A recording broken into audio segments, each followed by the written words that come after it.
I don't get it.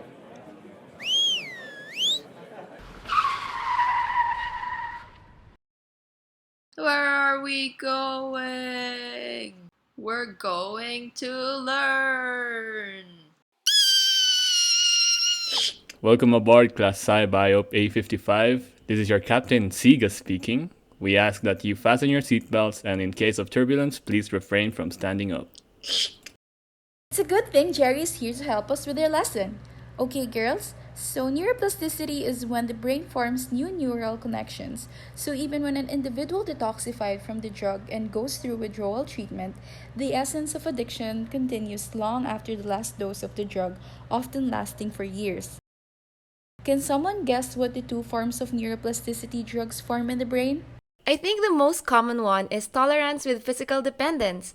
We develop tolerance from ingesting the same amount of substances for a long period of time.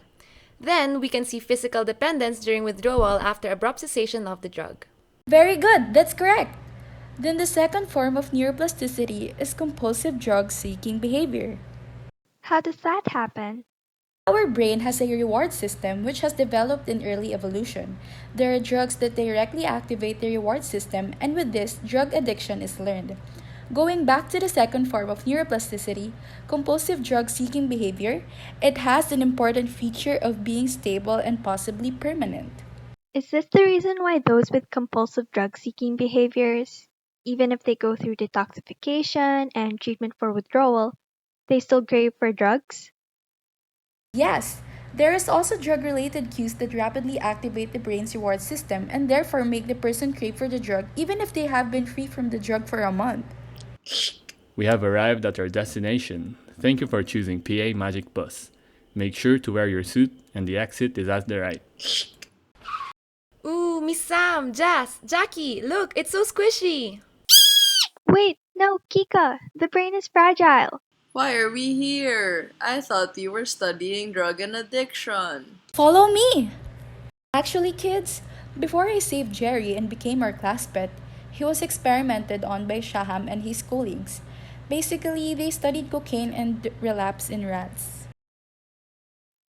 We were trained to associate light in this white powder. What do the humans call it? Cocoa? Coconut? No. Chocolate? Coca Cola? Ah, yes. Cocaine. When the light was turned on, we had to press a bar and cocaine would come out. After we've become addicted to cocaine and mastered the association, these rude people in white coats stopped giving us our cocaine. Can you believe that? Even if we pushed the lever. Anyway, after a month, I stopped craving the devil's snow. Then these white coat people put me back in the same cage where I got hooked on cocaine. The light turned on, and for some reason, I was compelled to press the bar, even if I didn't receive any. So, there. Do you better understand how addiction is the disease of neuroplasticity?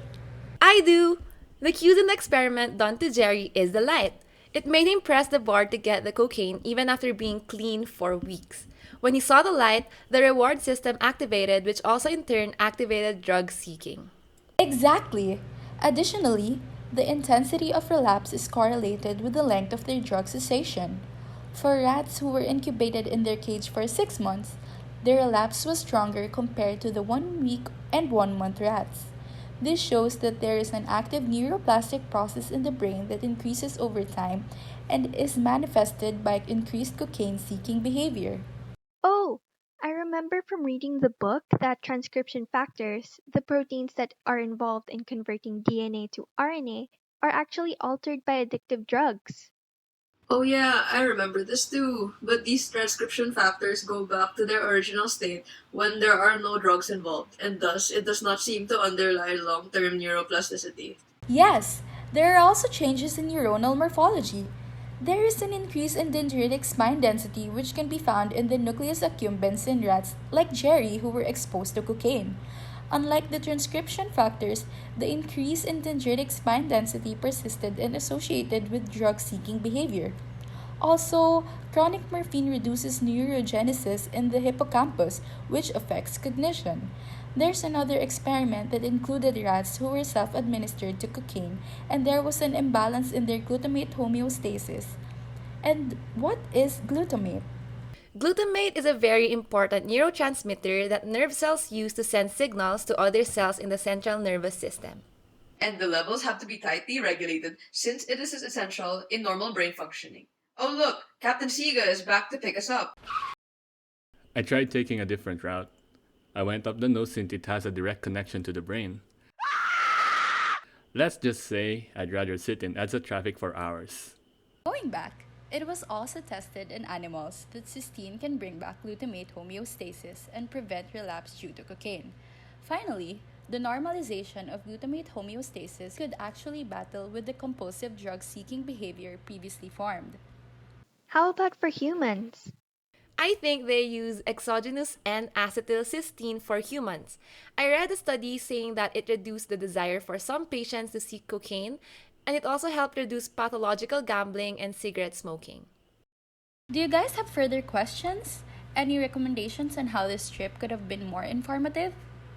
Since we only focused on cocaine, it made me wonder what could be the possible dire implications of drugs like marijuana that have become legalized in a number of countries and used for medicinal purposes?